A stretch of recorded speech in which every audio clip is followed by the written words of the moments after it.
Salut les amis, c'est PKLN, j'espère que vous avez la forme. Aujourd'hui, on va parler à nouveau du Winkiverse, parce qu'actuellement, il y a les ventes publiques qui ont débuté ce mardi 22 novembre à 18 h, et ça va durer une dizaine de jours, je crois, jusqu'au 2 décembre, quelque chose comme ça. On va parler un petit peu de tout ça, et je vais aussi vous expliquer ma stratégie dans ce genre d'événement. Mais avant ça, bien sûr, si t'es pas encore abonné, je t'invite à le faire, mettre un petit com, un petit like, ça soutient mon taf, et ça me fait super plaisir. Et allez, suis-moi, c'est parti.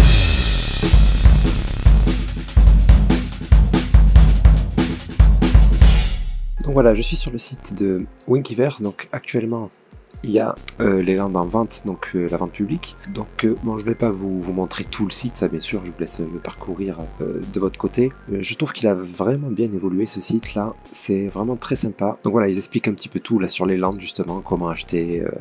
ouais, il y a tout ça. Donc on va regarder ça. Donc apparemment, ils ont mis en place quelque chose de vraiment cool pour l'adoption en fait, pour ceux qui sont pas très crypto-friendly, quoi, on va dire, ou qui trouvent ça trop compliqué, etc. Il y a moyen d'acheter par carte bancaire. Il y a juste un compte MetaMask à créer, bien sûr, pour recevoir le NFT. Et ils ont fait toutes les explications, tout ça, voilà, donc comment acheter, si je dis pas de bêtises. Donc là, on a tout en format texte, mais il me semble que j'ai vu une vidéo aussi. Voilà, dans cette vidéo. Donc je pense que là, vous ne devez pas entendre le son, vous. Mais voilà, ils expliquent un petit peu tout ça. Donc voilà, une petite vidéo explicative, etc. Donc, comment ça se passe? On clique sur acheter un land. Bon, moi, je vais pas vous refaire la vidéo explicative. Mais grosso modo, voilà. Donc déjà, on a appris aussi un partenariat sympa, là, avec les Schtroumpfs.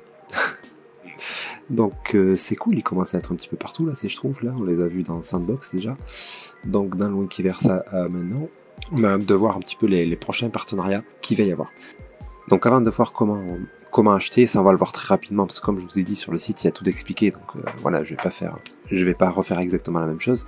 Mais pour rappel, on avait cette première zone là, qui s'arrête au pointillé, tout ça, qui était destinée donc à la vente, à la première vente qui était destinée aux holders de Winkibots. Donc voilà, je crois que ça avait été vendu à plus de 70%, quelque chose comme ça. C'était, il y a eu quand même vraiment un bel engouement là-dessus, donc c'était sympa. J'espère qu'on aura la même chose sur cette partie-là. Et d'ailleurs, petite parenthèse, j'ai vu pas mal de personnes aussi se plaindre un petit peu du manque d'intérêt de cette zone, par rapport au fait que bah, finalement les premiers à avoir investi dans le Winkiverse se sont retrouvés dans cette zone où il n'y a pas spécialement de VIP ou de partenaires comme les Schtroumpfs ou quoi, mais je pense que cette zone est quand même super bien placée en fait, puisque ça m'étonnerait pas que justement ça soit au centre de tout. C'est-à-dire que là, on est au centre, regardez, pas loin. Donc si on va au sud, on va avoir, comment ça s'appelle, les Schtroumpfs. À mon avis, il y aura d'autres partenaires, imaginez, je sais pas moi, Pirates des Caraïbes, un truc comme ça. Là-haut, imaginez, j'en sais rien en fait. Je sais pas moi, Dorothée ici, je sais pas trop ce qu'il y a pour les enfants en fait. Donc bref, je pense que ça va être voilà, des partenariats quand même, on va dire, en accord avec l'univers, un métaverse de jeux éducatifs. Donc bon, ça va être voilà, dans le délire des Schtroumpfs, qu'est-ce qu'il pourrait y avoir d'autre, je sais pas. Bref, imaginez voilà, qu'il y a un petit peu des partenaires un peu partout autour, et finalement les emplacements centraux sont vraiment pas mal, hein. Sont vraiment pas mal du tout quoi. Donc à voir comment ça va évoluer tout ça. Toujours est-il que là, ce qui est à la vente ces temps-ci, c'est cette zone-là. Zone très sympa. Donc une fois que vous êtes là, voilà, vous pouvez, ici, vous avez une vidéo aussi, un petit teaser, on va dire. Voilà, pareil, je coupe le son parce que là, vous ne devez pas l'avoir. Que j'ai trouvé vraiment très très sympa, très joli, très bien faite. Ça donne vraiment envie d'aller s'y installer, quoi. Voilà, je passe un petit peu rapidement.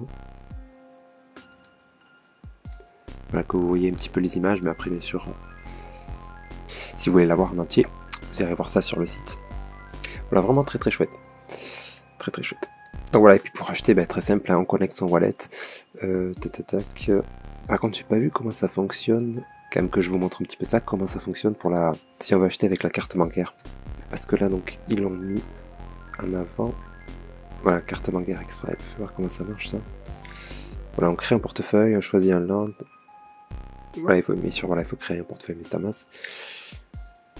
Donc on est là, allez, on va connecter un petit portefeuille. On va connecter un petit portefeuille là. PKLN, voilà, moi sur celui-là il doit y avoir 3$.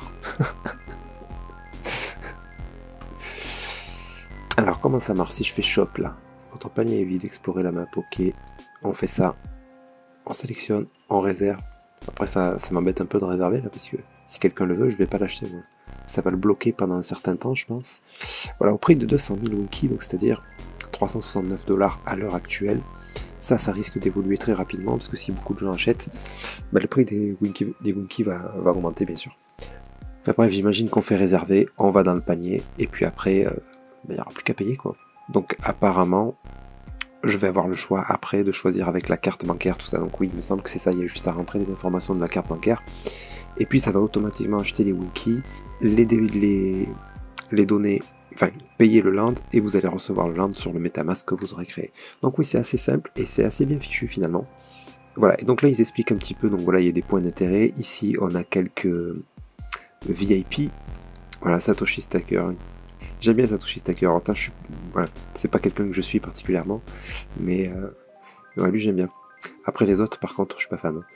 Crypto Future, si ça va. Classroom Land, je sais pas qui c'est. Total, Blockchain Game Alliance, ok. Ternois, ok. Allen Trading, ouais. En fait, je vais pas commenter, hein. En fait, on s'en fout. Bref, il y a pas mal de VIP, voilà, c'est pas mal. Ça va faire parler un petit peu du projet, donc pendant les jours à venir, là, il y a moyen que ça fasse monter un peu le prix du Winkyverse, du WNK. Voilà, donc bien sûr, ceux qui sont disponibles sont les verts, ceux qui sont en gris sont déjà vendus. En violet, ceux qui sont réservés, là, si je fais réserver sur un land, voilà, il va passer en violet, donc je vais pas le faire. Voilà, si quelqu'un le veut, c'est bête quoi, parce que je vais pas l'acheter là. Ok, donc voilà, donc pour ceux qui n'ont pas forcément suivi le Discord, tout ça, je voulais déjà bien sûr relayer cette info sur cette vente de land. Maintenant, je vais vous parler un petit peu de ma stratégie, moi, dans ces événements-là. Donc pour ça, on va regarder le prix du token. En fait, pour moi, il y a deux façons de penser l'investissement et les mouvements qu'on va faire sur un marché comme ça. Il y a, on va dire, l'investissement de cœur pour un projet auquel on croit et qui nous plaît, voilà, et sur lequel on veut investir pour en faire partie, peu importe en fait les gains qu'on va obtenir ou qu'on ne va pas obtenir d'ailleurs, mais on va être content d'y avoir participé, d'avoir aidé le projet à se développer et à faire partie. Disons que le profit sera un plus s'il y a. Mais dans ce cas-là, il va pas falloir attendre le profit parce que vous serez toujours déçu, ça va prendre toujours beaucoup de temps et il y a d'autres personnes qui elles sont là que pour le profit. Et puis voilà, bon, parce que je lis souvent des choses genre, comment dire, beaucoup de critiques sur des projets, pas forcément le Winkyverse d'ailleurs, hein, bon, on a la même chose par exemple sur Stephen, voire pire, enfin énormément de critiques sur les gens qui se plaignent que le token descende. Et ils veulent absolument voir le token hyper haut, et s'ils veulent faire ça, voilà, il faut pas se voler à la face, c'est pour vendre et se faire de la thune. Donc clairement, faut pas oublier une chose, c'est que quand on fait ça, on prend l'argent de quelqu'un en fait. L'argent il ne se crée pas hein, dans ces trucs-là. C'est-à-dire que pour que quelqu'un gagne, il faut que d'autres perdent. Il faut que d'autres perdent de l'argent. Donc, comment dire, aller râler après la team parce qu'il faut rien pour que le token augmente, etc., etc. Je trouve que c'est vraiment pas une bonne façon de voir les choses. La team déjà elle y est absolument pour rien sur le prix du token. Les événements quand ils arriveront, quoi, en temps et en heure, ça aura une influence sur le prix. Positif ou négatif, ça on n'en sait rien, ça va dépendre des gens en fait, ça dépend toujours des gens. Et voilà, et il faut bien se rappeler une chose, c'est que si vous voyez ça, là, super, la team a fait grimper le token et tout, vous pourrez leur dire merci, vous allez vendre ici, mais là vous allez plumer quelqu'un là en fait. Hein. Vous allez prendre l'argent de quelqu'un et vous allez vendre, et puis ça va descendre, et cette personne-là elle aura perdu tout son fric, quoi. Donc oui, certes, vous aurez gagné, c'est sympa, mais voilà, il faut bien avoir ça en tête quand même. Il faut bien avoir ça en tête. Donc voilà, si vous avez acheté là et que là vous vendez, ben, vous êtes celui qui a perdu. Vous voyez ce que je veux dire? Donc, quand vous investissez comme ça, n'oubliez pas ça. Quand vous investissez sur une news, sur un pump, il faut que ça soit un investissement de cœur et que vous ne comptiez pas cet argent. Par exemple, un truc tout bête. Vous voulez absolument un iPhone, le 14 qui vous plaît, le tout dernier iPhone et tout qui vous plaît, vous mettez 1000 balles, vous attendez pas à les récupérer ces 1000 balles, vous voyez ce que je veux dire. Voilà, vous vous faites plaisir, etc. Un investissement sur un projet comme ça, de cœur, pour moi ça doit être la même chose. Ou alors vous achetez pas là, vous faites comme moi. Moi ce que j'ai pas acheté là, bien sûr, moi j'ai acheté en pré-vente, j'ai vendu là-dedans, je sais plus combien, tac, j'ai racheté par là, à l'annonce de la vente, là voilà, dans cette zone, j'ai acheté, peut-être un petit peu avant même, un petit peu plus tôt, j'ai acheté vers 19, 20, j'ai commencé à 20, bref voilà, j'ai revendu par là, vers la fin de la date de la vente, tac, ici, dès qu'on a eu le petit signal d'achat ici, j'ai racheté, et là bon, j'ai un stop loss, et puis un break-even, et puis vers la fin de la vente, si ça monte, je vais vendre. Voilà. Et plus tard, quand le marché sera prêt à repartir à la hausse, tout ça, que les prix seront bien bas, je sais pas jusqu'où ça va descendre, peut-être que j'achèterai un land, tout ça, voilà. Et c'est voilà. Mais je fais ça, tout ça, au sein d'une stratégie, parce que j'ai un objectif que je vais pas décrire ici, je vais pas vous raconter ma vie, ça sert pas à grand chose. Je pense que ça n'intéressera pas grand monde, mais voilà, j'ai un objectif, je me suis fixé des règles, etc., que j'applique, et surtout sans tenir compte de mes émotions. Donc Winkiverse, c'est un projet que j'aime beaucoup, mais voilà, si je tiens compte de mes émotions, j'aurais holdé depuis le début, et puis là, j'aurais toujours rien récupéré, quoi. Alors que là, au final, je fais des plus-values, et puis ça va me permettre plus tard de pouvoir investir un petit peu mieux dans le Winkiverse, et un petit peu plus, en fait. Un petit peu plus, tout simplement. Voilà, parce que aussi, personnellement, en tout cas, j'ai plusieurs projets de cœur vraiment auxquels je tiens, auxquels j'ai envie de participer et d'être investi au maximum dedans. Mais malheureusement, les fonds ne sont pas illimités. Donc il faut trouver des astuces tout simplement pour arriver aux objectifs qu'on s'est fixés. Bref, vous voyez ce que je veux dire. Et là, donc pour finir sur ma stratégie, maintenant, qu'est-ce que je vais faire ici? Je vais faire comme pour toutes les structures, toutes les analyses que je fais, c'est-à-dire que là j'ai eu une impulsion, je suis en train de faire la correction, donc très probablement elle va avoir lieu en 3 temps cette correction. On est en train de faire le A, qui est peut-être pas fini, j'en sais rien. Ensuite on aura un B, ensuite on aura un C, selon à quelle date on est, soit on continuera à descendre, soit si c'est toujours les ventes, on devrait remonter pour venir casser stop. Ok, donc moi qu'est-ce que je vais faire?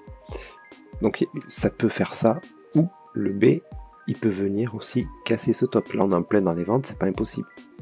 Pour ensuite nous donner un running. Donc, et pareil, à ce moment-là, où est-ce qu'on sera? Si on est, mettons, au 28 novembre, donc il reste quelques jours de vente, ça sera probable qu'on remonte encore une fois. Maintenant, si on est au 3 décembre, là, il y aura plus de chances qu'on continue à descendre, puisque les ventes seront faites, ceux qui auront acheté là seront en positif, comme moi, et ils vont vendre, tout simplement. Donc, qu'est-ce qu'il y a de mieux à faire dans ces cas-là? Là, moi j'ai hésité à vendre par là. Mais bon, je ne l'ai pas fait parce que j'ai acheté ici, là j'avais déjà une belle plus-value. Mais je ne l'ai pas fait parce que ça aurait été un coup de chance en fait d'arriver au top. On ne pouvait pas savoir là, à quel moment ça allait corriger. Donc maintenant on est dans la correction. Donc je vais attendre le B. Si ça fait comme la fois d'avant, le B, regardez, on avait eu le A ici, le B ça avait été un running. Et donc après on attendait le C. Et là, on devait être sans doute encore pendant les ventes, puisque ça a continué, donc à monter, ça a validé le running. Voilà. Et moi, après ce running, c'est à la cassure du top, c'est par là que j'ai vendu. Donc j'ai vendu un petit peu tôt, mais c'est pas grave. En tous les cas, vous voyez, ça a fait quand même des beaux profits. Enfin, mon prix d'entrée devait être par là. Ça a fait quand même... Tac. Alors, pas un x2, mais pas très loin. Pas très loin. Moi, je me rappelle, j'avais fait quasiment x2 dessus, donc j'avais dû rentrer un peu plus bas. Bref. Donc la même chose, ici, le B, alors si le B vient casser le top, moi c'est clair, là je vais vendre, j'attendrai le C, et selon la date, soit je rachèterai, soit je rachèterai pas. Et si je dis je rachèterai pas, c'est pas parce que je crois pas au projet, bien sûr, c'est parce que, vous avez vu dans quelle période on est. Là, la vente, si elle se termine par là, qu'on n'est pas monté plus haut que ça, vous pouvez être à peu près sûr qu'on va continuer à descendre et à casser ce dernier plus bas. Donc je rachèterai quand on sera plus bas, à l'annonce d'un prochain événement. Mettons à l'annonce d'un partenariat très important ou quoi, je rachèterai, ça pump, je vends, etc. Et voilà, en période de bear market, donc on est en phase baissière, donc tout ce qu'on achète en dessous de ce point là, le jour où on obtient le pump comme ça, prenez des profits les amis, parce que il y a de très bonnes probabilités qu'on obtienne un running ici, pour venir encore plus bas, casser ce bas là. Voilà, tant qu'on est dans la tendance baissière, et voilà, il ne faut pas s'enflammer, quoi. Ça ne remontera pas, ça ne va pas exploser d'un coup, ça peut exploser un petit peu comme ça sur un événement, mais on ne va pas repasser en tendance haussière, c'est extrêmement peu probable. Ça pourrait arriver si vraiment le Winkiverse se démarquait en termes de timing, c'est-à-dire que on commençait à avoir vraiment du contenu arrivé, pouvoir aller se balader dans le métaverse, tout ça, peut-être que ça pourrait, disons, un petit peu moins suivre l'ensemble du marché, mais même ça, c'est même pas sûr, parce que ce qui fait le prix du marché, c'est les spéculateurs, hein, c'est pas les holders, bien sûr. Donc si le sentiment global est baissier, avec les meilleures news du monde, malheureusement, il y a peu de chances qu'on reparte à la hausse avant la fin de cette baisse, quoi.